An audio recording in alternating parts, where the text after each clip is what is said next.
हम medieval history पढ़ रहे थे। मेडिवल हिस्ट्री में हमने खिलजी वंश को कंप्लीट कर दिया था। आज हम पढ़ेंगे तुगलक वंश के बारे में। ठीक है, ये नोट्स बाइलिंगुअल होंगे। मैं पहले इंग्लिश में बोलूँगा, फिर उसके बाद उसी चीज़ को हिंदी में बोलूँगा। मेरी आपसे रिक्वेस्ट है कि आप इस ऑडियो नोट्स को बार बार सुने, जिससे आपको ये फैक्ट कंठस्थ याद हो जाए। ठीक है, तो शुरू करते हैं। Tughlaq dynasty. It was the longest dynasty of Delhi सल्तनत. It was started by Ghayasuddin Tughlaq after he killed the last ruler of Khilji dynasty, Sultan Nasruddin Khusro Shah, in 1320 AD. यह दिल्ली सल्तनत की सबसे लंबी डायनेस्टी है, यानी कहें तो सबसे लंबे समय तक शासन करने वाला वंश है। ठीक है, तुगलक वंश। ठीक है, इसकी स्थापना गयासुद्दीन तुगलक द्वारा की गई थी, जब उन्होंने खिलजी वंश के अंतिम सुल्तान नसरुद्दीन खुसरो शाह को मौत के घाट उतारा। ठीक, और कब मारा था? 1320 AD, 1320 ईस्वी में। अब पढ़ते हैं गयासुद्दीन तुगलक के बारे में। During the period of Jalaluddin Khilji he was a simple military soldier. Ghiyasuddin Tughlaq Jalaluddin Khilji के समय में एक साधारण सिपाही थे। ठीक है, जलालुद्दीन खिलजी वही हैं कि जिन्होंने खिलजी वंश को फाउंड किया था। ठीक है, तो गयासुद्दीन तुगलक खिलजी जलालुद्दीन खिलजी के समय में एक साधारण सिपाही थे। अलाउद्दीन खिलजी, ठीक है, Alauddin Khilji made him governor of Dipalpur. ठीक, अलाउद्दीन खिलजी गयासुद्दीन तुगलक को गवर्नर ऑफ दीपालपुर बनाते हैं, यानी कि दीपालपुर का गवर्नर बनाते हैं। ठीक है, ये कहें तो दीपालपुर का सूबेदार बनाते हैं। कौन? अलाउद्दीन खिलजी बनाते हैं गयासुद्दीन तुगलक को। और ये दीपालपुर अभी करेंट समय में पाकिस्तान में पड़ता है। ठीक, Ghiyasuddin Tughlaq belong to Qarauna tribe. His father was a Turk and his mother was a Jat of Punjab. Ghiyasuddin Tughlaq Qarauna कबीले से ताल्लुकात रखते थे। उनके पिता एक टर्क थे और उनकी माता पंजाब की जाट थी। ठीक, he was the first sultan to started irrigation work and to make a plan for the construction of canal. ठीक, गयासुद्दीन तुगलक पहले सुल्तान थे जिन्होंने सिंचाई का कार्य शुरू किया। ठीक है, और नहरों के निर्माण के लिए प्लान बनाए। ठीक है, नहरों का निर्माण करवाया। ठीक, ये पूछा जा सकता है कि कौन सा ऐसा दिल्ली का सुल्तान था जिसने सिंचाई कार्य शुरू करवाया। वो थे गयासुद्दीन तुगलक। और सबसे पहले नहरें बनवाने का कार्य किस सुल्तान द्वारा कराया गया? वो थे गयासुद्दीन तुगलक द्वारा। और पढ़ते हैं, Ghiyasuddin Tughlaq has reduce land revenue from half to 1/10 of produce. ठीक है, गयासुद्दीन तुगलक ने लैंड रेवेन्यू को कम किया, हाफ से 1/10 कर दिया, 1/10 कर दिया। ठीक है, आधे से 1/10 कर दिया। जितनी पैदावार, जितना प्रोड्यूस होता था, जितना मिलता था रेवेन्यू, यानी कि पूरा जैसे जितना मिलता था, उसको आधा ना लेके उसका 1/10 लिया। ठीक है, और आधा कौन लेता था? टैक्सेस कौन लेता था इससे पहले? जिसने आधा टैक्स शुरू करवाया, यानी कि जितना भी प्रोड्यूस होता था उसका लैंड रेवेन्यू हाफ किसने लेना शुरू किया था? वो था अलाउद्दीन खिलजी। ठीक है, अलाउद्दीन खिलजी ने मैक्सिमम टैक्स वसूला दिल्ली के लोगों से। प्रोडक्शन का हाफ ले लेता था। 10 रुपया कमाया है, या कहें तो 10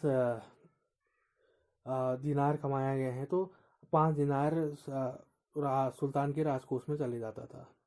ठीक है, अब यहाँ पर को अगर 10 रुपये कमाए हैं गयासुद्दीन तुगलक के समय पे, तो 1 दिनार जाएगा सुल्तान को। ठीक है, Ghiyasuddin Tughlaq constructed third city of Delhi, that is Tughlakabad.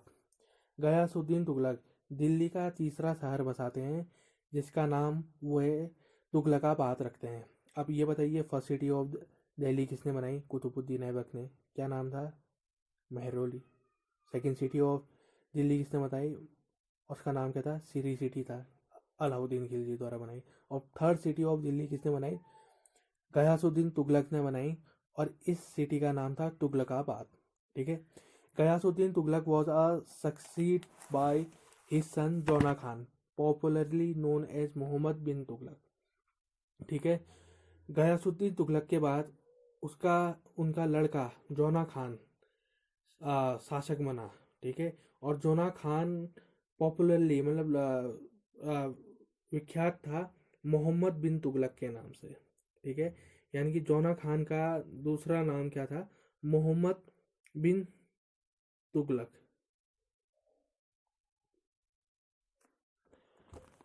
अब इसके बाद हम पढ़ते हैं मोहम्मद बिन तुगलक के बारे में।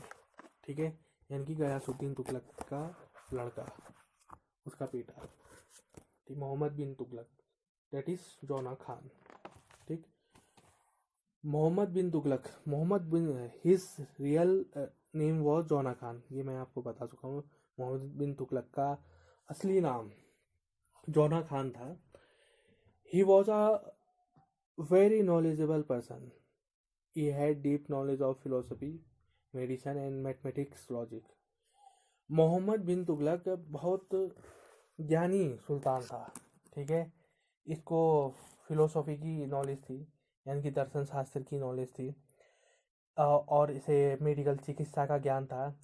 इसे गणित के तर्कों का भी ज्ञान था। ठीक है।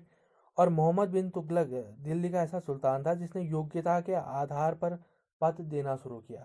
ठीक है। यानी कि ये योग्य व्यक्तियों को दिल्ली में ऊंचे ऊंचे पदों पर देता था।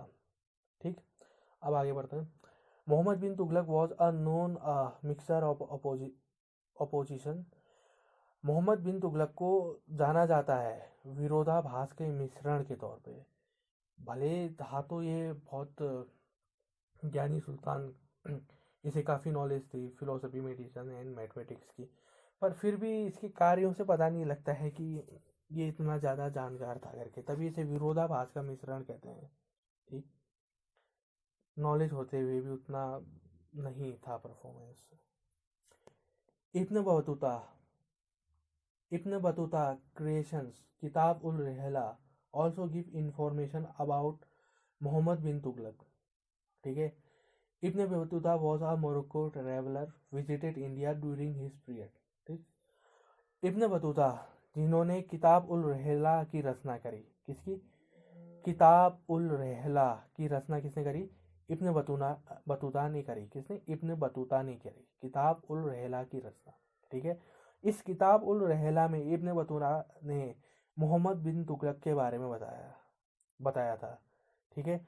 और ये जो इब्न बतूता है ये एक मोरक्को का ट्रेवलर था, एक मोरक्को से आया हुआ यात्री था जो मोहम्मद बिन तुगलक के समय पे दिल्ली पहुंचा। ठीक है। और मोहम्मद बिन तुगलक इससे काफ़ी इम्प्रेस हुए और इसे काजी, दिल्ली का काजी बना दिया गया। ठीक है। Mohammad bin Tughlaq was very impress from Ibn Battuta, so he made him qazi of Delhi and then he was sent to China as ambassador. और इसके बाद काजी बनाने के बाद इब्न बतूता को जब दिल्ली का काजी बनाया गया मोहम्मद बिन तुगलक के समय पे, तो इसे काजी बनाने के बाद इसे मोहम्मद बिन तुगलक एक राजदूत के तौर पे चीन भेज देते हैं। ठीक।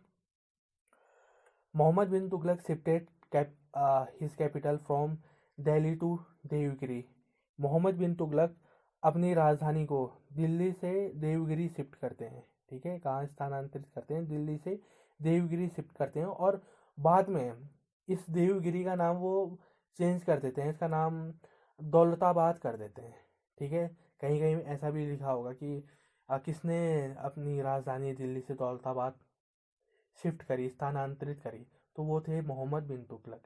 असल में दौलताबाद का पुराना नाम था देवगिरी। ठीक। Mohammad bin Tughlaq introduce token currency of bronze and copper. हाँ, पहली गलती तो यही कही जाती है कि मोहम्मद बिन तुगलक का इसने कॉपर टोकन करेंसी स्टार्ट कर दी। टोकन करेंसी में हुआ है ऐसा कि लोकल जो वेंडर थे, लोकल जो आपके मैन्युफैक्चरर थे iron and copper and bronze के, वो अपने वहाँ अपने कारखाने में इस ब्रॉन्ज और कॉपर को खुद ही मिंट करने लग गए थे। तो पहली गलती तो यही थी, कहते हैं मोहम्मद बिन तुगलक की, उसने टोकन करेंसी इशू करी करके। ठीक। अब यानी कि मोहम्मद बिन तुगलक ने कहाँ से, और तांबे की टोकन करेंसी यानी कि टोकन मुद्रा जारी करी थी। ठीक। Mohammad bin Tughlaq created a new department of agriculture called Diwan-e Kohi. Mohammad bin Tughlaq कृषि के लिए एक डिपार्टमेंट का निर्माण करता है, जिसे वो नाम देता है दीवान ए कोही। दीवान ए कोही। मोहम्मद बिन तुगलक कौन सा कृषि विभाग स्थापित करता है? Diwan e Kohi. Mohammad bin Tughlaq introduce the tax of Doab area half of the produce. ठीक। मोहम्मद बिन तुगलक की अब ये दूसरी गलती होती है कि वो सूखाग्रस्त क्षेत्र से प्रोडक्शन का हाफ टैक्स वसूलता है। ठीक है। आधा कर, अगर 10 दिनार अगर किसी ने कमाई करी है, ठीक है, दोआब क्षेत्र में, तो 5 दिनार ले लेता था उससे। ठीक है। वो भी दोआब क्षेत्र में, सूखाग्रस्त क्षेत्र में क्या जो प्रोडक्शन होगा। ठीक है। ये उसकी दूसरी गलती थी। ठीक है। तभी कहते हैं कि उतना पढ़ा लिखा होने के बाद भी वो इतना नहीं जानता था कि कहाँ से कितना टैक्स वसूलना चाहिए। ठीक। Mohammad bin Tughlaq built a new city Jahanpanah in Delhi. ठीक। मोहम्मद बिन तुगलक एक नया शहर बनाता है दिल्ली में, जिसका नाम वो रखता है जहांपना। ठीक। मोहम्मद बिन तुगलक ने कौन सा शहर बनाया? नया शहर बनाया, जहांपना बनाया। ठीक है। ही इंजॉयड होली फेस्टिवल। ठीक। मोहम्मद बिन तुगलक होली का त्यौहार मनाता था। ठीक है। और इसके अच्छे रिलेशन थे जैन सेंट जिन प्रभा सूरी से। किससे? मोहम्मद बिन तुगलक के अच्छे संबंध थे जैन संत जिन प्रभा सूरी से। ठीक है। क्या नाम है उनका जिनके साथ इनके अच्छे संबंध थे? जिन प्रभा सूरी से। ठीक। और he died, Mohammad bin Tughlaq died at Thatta while a separation of revolt. ठीक है। मोहम्मद बिन तुगलक की मृत्यु होती है थाटा सिंध में पड़ता है। ठीक। और जब वो एक विद्रोह का दमन करने के लिए थाटा सिंध गए थे, तब उनकी वहाँ विद्रोह को दबाते हुए मृत्यु हो जाती है। ठीक है। मोहम्मद बिन तुगलक की है। अब ये पूछा जाएगा मोहम्मद बिन तुगलक की मृत्यु कहाँ हुई थी? थाटा में हुई थी। थाटा सिंध का एक क्षेत्र हुआ। ठीक है। अभी सिंध पाकिस्तान में है। ठीक है। अब उस समय के जब मृत्यु हो जाती है फिर मोहम्मद बिन तुगलक की, तो एक प्रसिद्ध इतिहासकार थे उस समय, नाम था उनका बदायूनी। ठीक है। तो बदायूनी लिखते हैं, उस समय के तो नहीं थे शायद बदायूनी बात के थे, वो लिखते हैं बदायूनी इतिहासकारी थे, उस समय के नहीं थे, मोहम्मद बिन तुगलक के समय के नहीं थे, बात के थे। ठीक है। तो बदायूनी जो इतिहासकार हैं वो मोहम्मद बिन तुगलक के बारे में कुछ कोट करते हैं। ठीक। Badauni wrote Delhi liberated sultan from people and people from sultan. तो बदायूनी ये कहते हैं कि दिल्ली सुल्तान से मुक्त हुई और सुल्तान दिल्ली से। ठीक है। दिल्ली सुल्तान से मुक्त हुई और सुल्तान दिल्ली के लोगों से। ठीक। ये कहा जाता है, क्योंकि इनकी पॉलिसीज कुछ ऐसी थी कि लोग परेशान हो चुके होते। अब देखिए, खुद ही देखिए कि दोआब एरिया से हाफ प्रोड्यूस कर रहे हैं टैक्स। ठीक है। और टोकन करेंसी इन्होंने जारी करवा दी है। ठीक है। इससे मार्केट फ्लो तो बिगड़ेगा ही बिगड़ेगा, अब लोग परेशान होंगे ही होंगे। थोड़ा बहुत मैं इसमें बताता हूँ। जो मोहम्मद बिन तुगलक का समय है, ठीक है, मोहम्मद बिन तुगलक के समय में, ये तो खैर जो इन्होंने राज किया मोहम्मद बिन तुगलक ने, ये ऊपर नॉर्थ इंडिया की तरफ किया। ठीक है। उत्तर भारत में किया। तो उस समय नीचे साउथ इंडिया में भी तो कोई ना कोई डायनेस्टी होगी। तो उस समय साउथ इंडिया में, यानी कि मोहम्मद बिन तुगलक के समय में, यानी कि मोहम्मद बिन तुगलक के समकालीन नीचे या साउथ इंडिया में एक बहमिनी किंगडम था, बहमिनी राज्य था, और एक और राज्य था, विजयनगर एम्पायर था, विजयनगर साम्राज्य था। ठीक है, जो कि मोहम्मद बिन तुगलक के ही समय पे था। ठीक ठीक ये कहा जा सकता है कि मोहम्मद बिन तुगलक, MBT, मोहम्मद बिन तुगलक कंटेम्प्रेरी थे Vijayanagara empire and Bahmani kingdom के। ठीक, तो इसके बाद आता है फिरोज शाह तुगलक। ठीक, फिरोज शाह तुगलक। इसके बाद अगला शासक है तुगलक वंश का Firoz Shah Tughlaq. Firoz Shah Tughlaq was a son of Rajab and cousin of Mohammad bin Tughlaq. ठीक, फिरोज शाह तुगलक रजफ का लड़का होता है, या कहें तो फिरोज शाह रजफ का पुत्र होता है, और चचेरा भाई होता है, कजन होता है मोहम्मद बिन तुगलक का। यानी कि फिरोज शाह तुगलक लड़का नहीं होता है, फिरोज शाह तुगलक मोहम्मद बिन तुगलक का चचेरा भाई होता है। फिरोज शाह तुगलक चचेरा भाई होता है मोहम्मद बिन तुगलक का। ठीक, और जो फिरोज शाह तुगलक है उसकी मदर कौन होती है? हिंदू होती है। ठीक है, Firoz Shah Tughlaq mother was a Hindu princess of Dipalpur. ठीक, फिरोज शाह तुगलक की मदर हिंदू होती है और रानी होती है दीपालपुर की। ठीक है, दीपालपुर अभी खैर पाकिस्तान में पड़ता है। ठीक है, one Mohammad bin Tughlaq was in Thatta to separate revolt and died, Firoz Shah Tughlaq become sultan in Thattas. जब मोहम्मद बिन तुगलक थाटा सिंध गया हुआ होता है वहाँ एक विद्रोह का दमन करने के लिए, तब वहाँ मोहम्मद बिन तुगलक की मृत्यु हो जाती है। तो उस समय फिरोज शाह तुगलक यानी कि जो कजिन होता है मोहम्मद बिन तुगलक का, वो क्या करता है, वो खुद को सुल्तान घोषित कर देता है ठाठा में। ठीक है, तब ये जो सुल्तान जो राजपाट होता है, तब फिरोज शाह तुगलक के झोली में आता है। ठीक, अब थोड़ा और पढ़ते हैं फिरोज शाह तुगलक के बारे में। Firoz Shah Tughlaq adopt a strict Islamic policy and anti Hindu policy. ठीक है, Firoz Shah Tughlaq strict Islamic policy को अपनाता है, यानी कि शरीयत के अनुसार चलता है पूरा। ठीक है, रूढ़िवादी तरीके से चलता है, और एंटी हिंदू पॉलिसी अपनाता है, यानी कि हिंदुओं के खिलाफ अच्छी पॉलिसी अच्छी नहीं रखता है। ठीक है, हिंदुओं के विरुद्ध रखता है नीति अपनी। ठीक, अब फिरोज इसका कारण भी यही था कि क्योंकि उसकी मदर जो थी फिरोज शाह तुगलक की, वो हिंदू थी। ठीक है, तो अपने को अच्छा एक मुसलमान दिखाने के लिए फिरोज शाह तुगलक ऐसा करता है। वो एक स्ट्रिक्ट इस्लामिक पॉलिसी रखता है अपने शासनकाल में, और एंटी हिंदू पॉलिसी रखता है अपने शासनकाल में, ताकि वो दर्शा सके कि वो भी अन्य मुस्लिमों की तरह एक सच्चा मुसलमान है। ठीक है, he shows a rational and conservative sultan. ठीक, ये तो मैंने बता दिया है क्यों शो करता था करके। Firoz Shah Tughlaq stop Muslim women to go to tombs of Sufi Saint.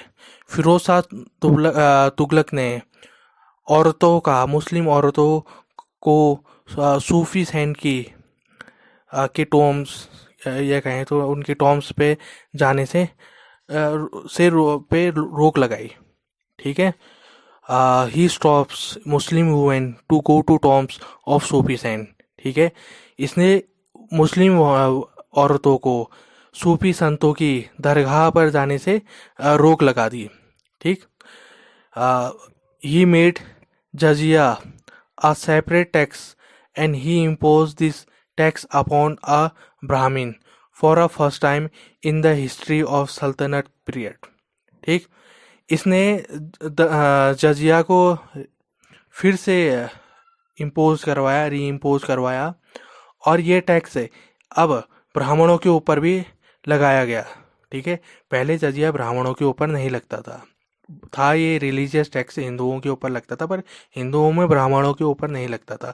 तो ये पहला सुल्तान था फिरोज शाह तुगलक जिसने जजिया ब्राह्मणों पर भी लगाया। ठीक है। और इसने एक और इम्पोज किया, एक और टैक्स इम्पोज किया।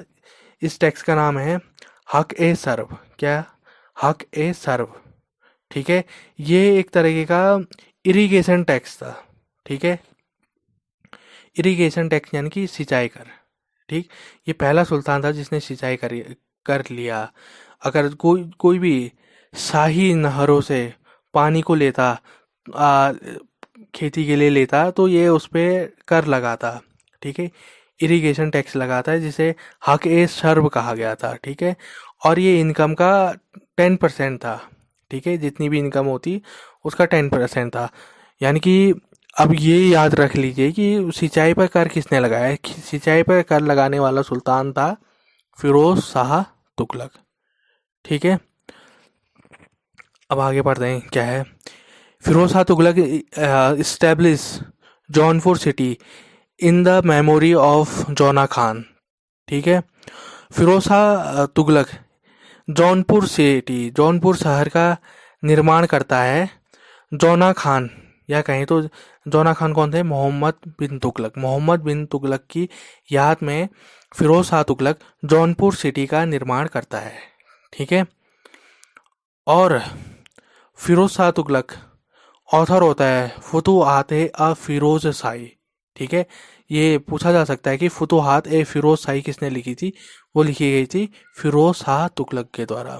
Firoz Shah Tughlaq shifted the Ashoka pillar of Meerut and Topra to Delhi.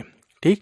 Firoz Shah Tughlaq Topra और मेरठ का जो अशोक स्तंभ होता है, ठीक है, टोपरा और मेरठ में जो अशोक स्तंभ होता है उसे वो शिफ्ट करवाता है कहाँ? दिल्ली में।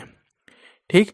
फिरोज शाह तुगलक कहाँ शिफ्ट कराता है? ये बहुत बार पूछा जाता है कि अशोक का जो अशोक का स्तंभ, या कहें तो मेरठ और टोपरा का, ठीक है, अशोक पिलर, अशोक स्तंभ। ठीक। मेरठ और टोपरा का जो अशोक स्तंभ है उसे कौन दिल्ली स्थानांतरित कराता है? वो था फिरोज शाह तुगलक। क्या नाम था उसका? फिरोज शाह तुगलक। ठीक। और फिरोज शाह तुगलक ने दिल्ली में कहाँ शिफ्ट कराया था इसे? फिरोज शाह कोटला में शिफ्ट करवाया था। ठीक। ये भी पूछा जाता है। ठीक। Firoz Shah Tughlaq repaired the fourth storey of Qutub Minar. ठीक। When it was damaged with lightning and added the fifth story। ठीक। फिरोज शाह तुगलक कुतुब मीनार की चौथी मंजिल का निर्माण करवाता है, पुनः निर्माण करवाता है, या कहें हाँ पुनः निर्माण कराता है, क्योंकि जो फोर्थ स्टोरी है, कहें तो जो चौथी मंजिल थी कुतुब मीनार की, वो लाइटनिंग के द्वारा, ठीक है, लाइटनिंग के द्वारा डैमेज हो गई थी, टूट गई थी। वो फोर्थ स्टोरी यानी कि चौथी मंजिल तो निर्माण कराता ही है फिरोज शाह तुगलक, साथ ही साथ उसके ऊपर पांचवी स्टोरी या फिफ्थ स्टोरी भी ऐड करवा देता है, यानी पांचवी मंजिल भी कुतुब मीनार में ऐड करवा देता है। ठीक है। और फोर्थ स्टोरी डैमेज हुई थी लाइटनिंग के कारण। ठीक है। यानी कि वज्र गिरने के कारण टूट गई थी ये। फिरोज शाह तुगलक स्टेब्लिश दीवान ए खैरात, that is department for poor and needy people। Firoz Shah Tughlaq गरीबों और ज़रूरतमंदों के लिए एक डिपार्टमेंट, एक विभाग की स्थापना करता है जिसे वो नाम देता है दीवान ए खैरात। ठीक है। दीवान ए खैरात की स्थापना किसने करी थी? फिरोज शाह तुगलक ने। और दीवान ए खैरात गरीबों और ज़रूरतमंद लोगों के लिए डिपार्टमेंट था ताकि वहाँ से उन्हें सहायता दी जा सके। ठीक है। ही ऑल्सो एस्टेब्लिश्ड दीवान ए बंदगान। ठीक है। यह दीवान ए बंदगान का भी स्थापना करता है, दीवान ए बंदगान की भी स्थापना करता है। ठीक है। यानी कि बंदगान मतलब ये हुआ बंदगान स्लेव्स के लिए हुआ। ठीक है। डिपार्टमेंट फॉर और स्लेव। ठीक। दीवान ए बंदगान, डिपार्टमेंट ऑफ स्लेव्स। ठीक। He also establish a department of public works. यह लोगों के पब्लिक कार्य के लिए, ठीक है, अलग और भी डिपार्टमेंट या और भी विभागों की स्थापना करवाता है। ठीक है, जैसे कि लोगों के लिए एक डिपार्टमेंट बनाता है वो दारुल सफ़ा। ठीक है, ये दारुल सफ़ा डिपार्टमेंट हॉस्पिटल हुआ। ठीक है, ही established a hospital at Delhi known as Darul सफ़ा। ठीक है, यह दिल्ली में एक हॉस्पिटल स्टैब्लिश करवाता है। कौन? फिरोज शाह तुगलक दिल्ली में हॉस्पिटल का निर्माण करवाता है, जिसे दारुल सफ़ा कहा गया। ठीक है, क्या कहा गया? दारुल सफ़ा। ये एक हॉस्पिटल होता है जिसका निर्माण फिरोज शाह तुगलक करवाता है। ठीक है, he establish an employment bureau to provide work unemployment. ठीक है, यह एक बेरोजगार विभाग, ठीक है, का निर्माण करवाता है। कौन? फिरोज शाह तुगलक। एक रोजगार दफ्तर, बेरोजगार विभाग तो क्या कहें, एम्प्लॉयमेंट ब्यूरो लिखा है, तो यानी कि एम्प्लॉयमेंट ब्यूरो रोजगार दफ्तर। ठीक है, ऐसा दफ्तर जो लोगों को बेरोजगारों को रोजगार प्रदान करे। ठीक है, तो एम्प्लॉयमेंट ऑफिस का निर्माण कौन करवाता है? सबसे पहले फिरोज शाह तुगलक सल्तनत काल में। ठीक है, ये पूछा जा सकता है कि किसने एम्प्लॉयमेंट ब्यूरो या कहें एम्प्लॉयमेंट ऑफिस इस्टेब्लिश करवाया था। ठीक है, वो था फिरोज शाह तुगलक के द्वारा। He started practice granting old age pension and also started charitable kitchen. ठीक, Firoz Shah Tughlaq old age pension start करवाता है। ठीक है, ओल्ड एज पेंशन या कहें वृद्धा पेंशन देने की प्रथा शुरू करवाता है। प्रथा तो नहीं कहेंगे, हाँ प्रथा ही शुरू करवाता है, क्योंकि ये एक सुल्तान होता है, पहला सुल्तान होता है जो वृद्धों को पेंशन देता है। ठीक है, उनके लिए पेंशन लगवाता है, वृद्ध पेंशन लगवाता है। और साथ में ये एक चैरिटेबल किचन को भी स्टेब्लिश करता है। चैरिटेबल किचन यानी कि लंगर। ठीक है, लंगर आपको पता ही हुआ लंगर क्या हुआ करके। ये सबसे पहले सुल्तान कौन होता है जो लंगर की स्थापना करवाता है, लंगर लगवाता है, यानी कि चैरिटेबल किचन लगवाता है? वो होता है फिरोज शाह तुगलक। ठीक, he started adha bikh shashgani which was half of jital, 1/4 of जीतल, 1/6 ऑफ जीतल रिस्पेक्टिवली। ठीक है, ये आधा बिग और सजगानी का निर्माण करवाता है। किसे? आधा बिक